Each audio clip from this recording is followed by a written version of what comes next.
El Señor esté con ustedes. Lectura del Santo Evangelio según San Marcos.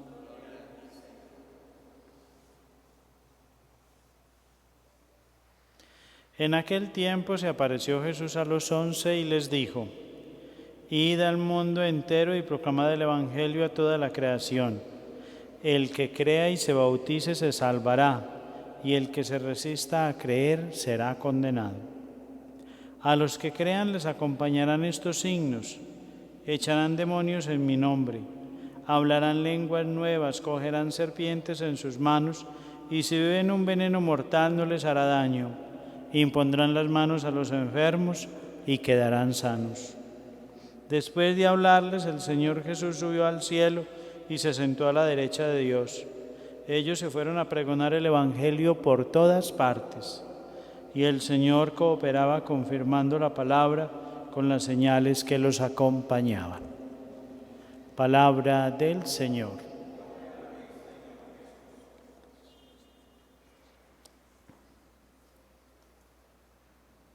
Esta palabra de Dios en esta fiesta de San Marcos el Evangelista nos deja ver como la voluntad del Señor. El Señor vino a la tierra a predicar, y a los que llamó también los quería enseñar a predicar, llevando la palabra de Dios. Pero antes de eso, les enseñó algunas cosas importantes que hoy las podemos ver en Pedro. Escuchamos a Pedro hablando de una manera sencilla pero coherente y lleno de sentido. Sean humildes, dice Pedro, porque Dios se resiste a los soberbios. Solo la gracia de Dios viene a los humildes. Yo creo que es una virtud que cuando uno cree en el Señor hay que trabajarla mucho, porque tal vez uno de los problemas que nosotros tenemos es la soberbia y el orgullo. El orgullo personal se nos convierte luego en soberbia. El orgullo no nos permite ser humildes. Para acercarnos los unos a los otros, tenemos que hacerlo con mucha humildad.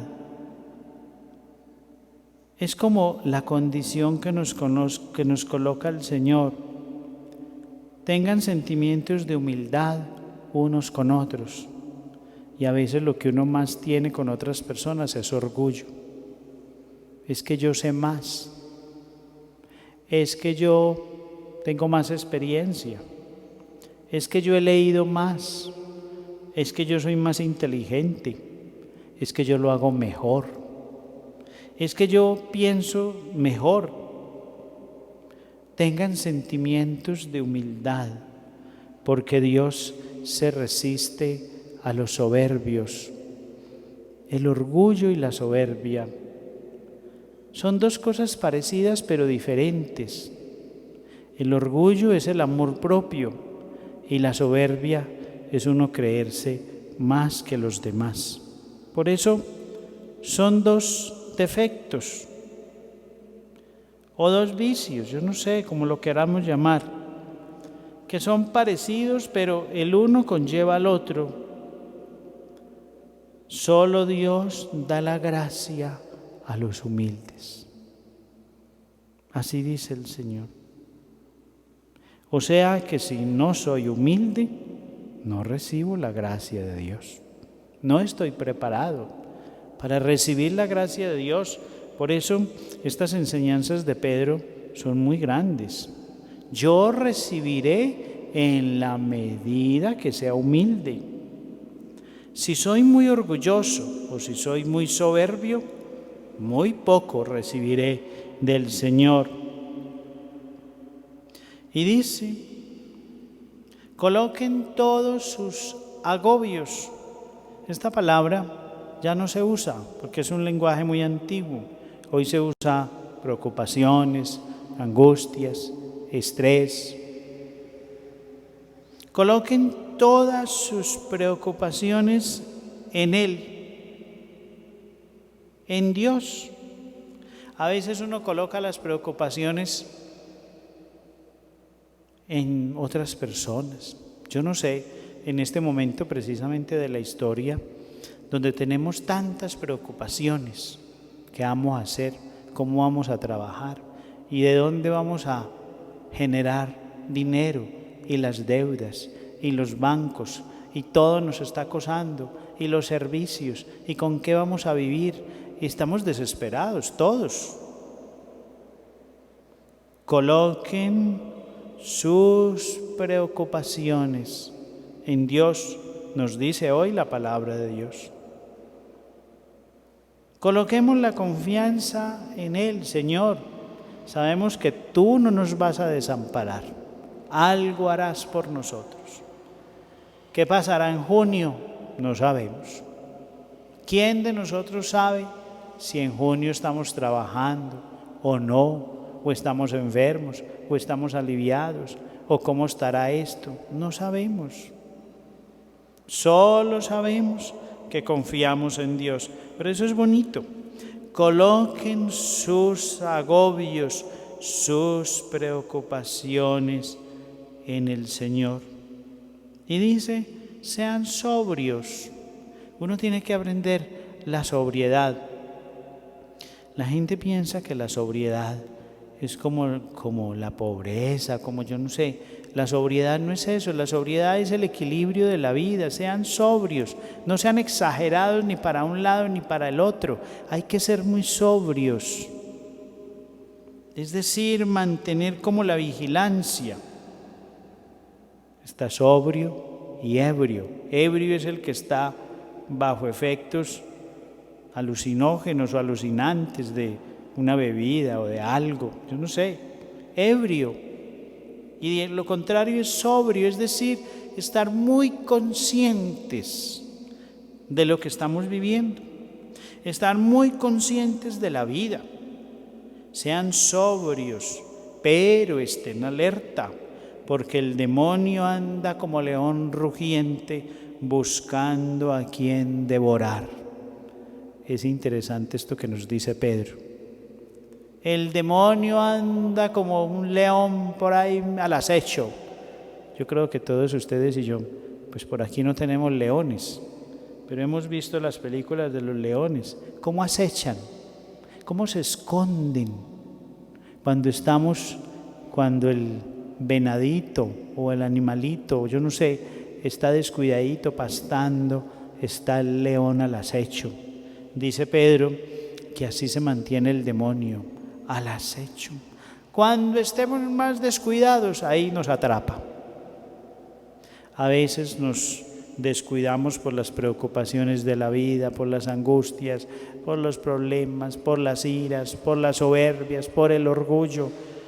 Y cuando menos piensa nos atrapa el demonio. Resístanle firmes en la fe, sabiendo que vuestros hermanos en el mundo entero pasan por sufrimientos parecidos. Yo creo que eso es muy cierto.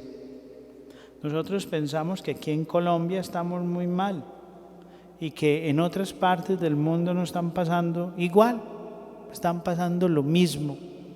En estos días veía una entrevista a unos españoles y miraba todo ese escándalo y todo ese problema que hay en España en este momento, precisamente porque vendieron unos tapabocas que no eran los adecuados y se contagiaron cantidades o se infectaron cantidades de personas hasta en los hospitales por una irresponsabilidad. O sea que en todo lado hay sufrimientos, en todo lado hay preocupaciones, en todo el mundo están viviendo igual, unos igual, otros peor, pero todos estamos viviendo lo mismo. Aquí dice, no se preocupen, que en muchas partes del mundo hay otras personas viviendo lo mismo que ustedes y hasta peor. Eso nos dice Pedro. Pero confíen en Dios y busquen a Dios, que Él os restablecerá y os afianzará y os robustecerá, porque suyo es el poder por los siglos. Pero confíen en Dios. Hay que confiar en Dios y hay que llamarlo y hay que invocarlo y hay que invitarlo y humanamente hacer lo que debemos hacer, por supuesto.